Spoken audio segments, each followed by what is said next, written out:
Assalamualaikum warahmatullahi wabarakatuh. Kami dari kelompok 3 akan melakukan praktikum mata kuliah fisiologi tumbuhan dengan materi kurva sigmoid pertumbuhan pada tanaman kacang hijau.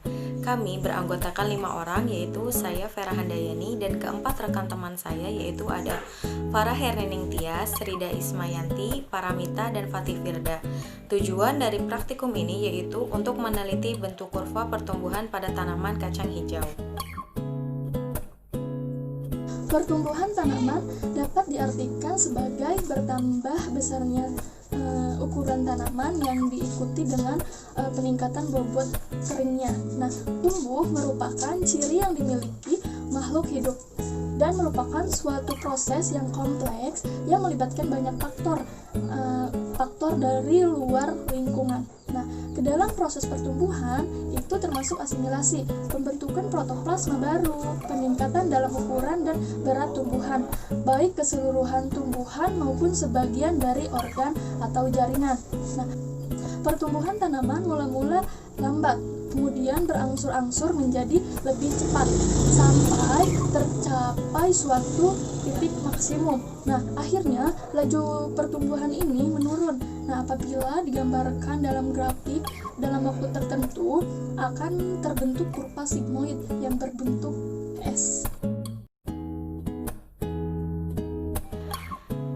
Alat dan bahan yang digunakan yaitu ada kacang hijau, 6 polybag, media tanam, peralatan penyiraman, dan peralatan untuk pengukuran data.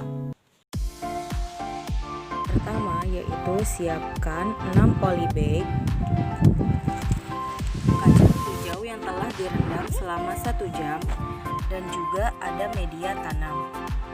Yang kedua yaitu masukkan media tanam ke dalam masing-masing polybag. Yang ketiga yaitu masukkan sebanyak 10 biji kacang hijau ke dalam media tanam. Kemudian tutup kembali dengan media tanam.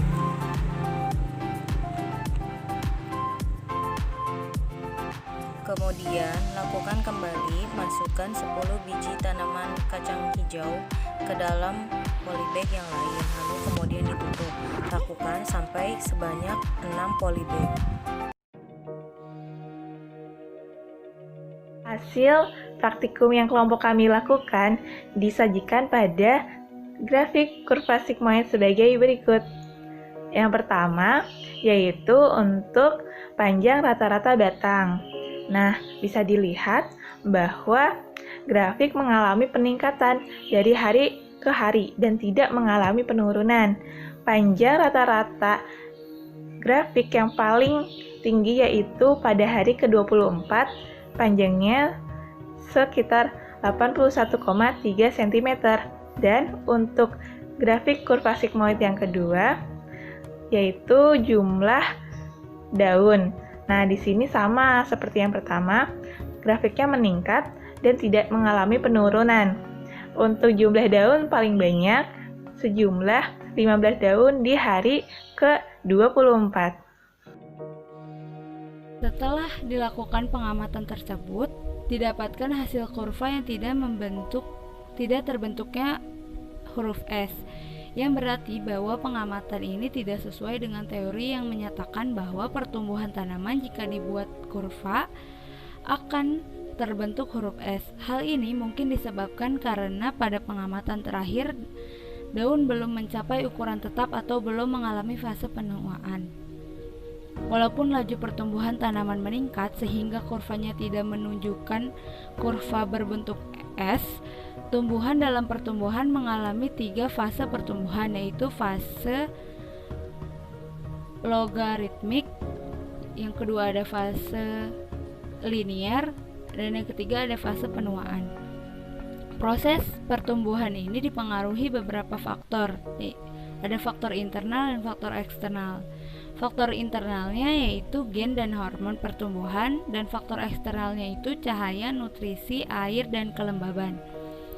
Adanya perbedaan panjang masing-masing tanaman ini disebabkan oleh beberapa faktor, yaitu kualitas biji kacang hijau, sulitnya pematangan dormansi, kurangnya unsur hara dalam tanah, dan kurangnya penyiraman atau pemberian air terhadap tanaman. Menurut Wibowo tahun 2012, pada tumbuhan berlangsung terbatas pada beberapa bagian tertentu yang terdiri dari sejumlah sel yang baru saja dihasilkan melalui proses pembelahan sel di meristem.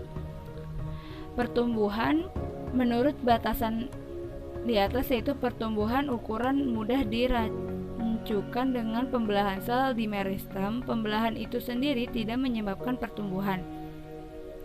Ujung akar dan ujung tajuk atau apex mempunyai meristem. Pada dasarnya kecambah kacang yang mudah sekali pertumbuhannya akan mengalami pertambahan panjang pada ujung-ujung akar karena pada ujung akar merupakan daerah meristematik.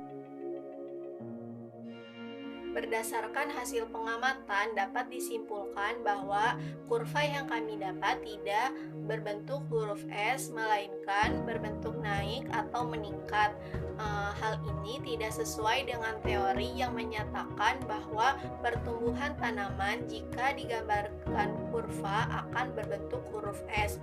Hal ini mungkin disebabkan karena pada pengamatan terakhir daun belum mencapai ukuran tetap atau belum mengalami fase penuaan, walaupun laju pertumbuhan meningkat sehingga kurvanya tidak menunjukkan kurva berbentuk S. Sekian praktikum kali ini. Terima kasih. Wassalamualaikum warahmatullahi wabarakatuh.